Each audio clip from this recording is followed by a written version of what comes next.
how to accept all follow requests on Threads.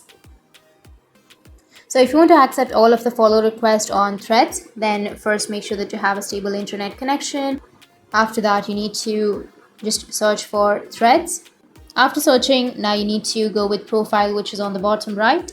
From the profile, you need to tap on followers, and here you will have all of the followers or following.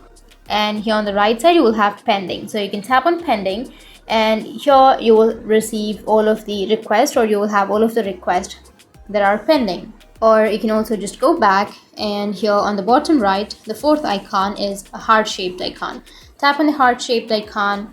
Once you tap on the heart-shaped icon, then here you will have a request section on the top. Tap on request, and here if you have any request, you can just simply go with confirm and your request will be confirmed. Or you can also go with approve all, which is on the top right, and it will approve all of your follow requests on Thread. So that's it, and if you have any questions, feel free to comment below. Thanks for watching.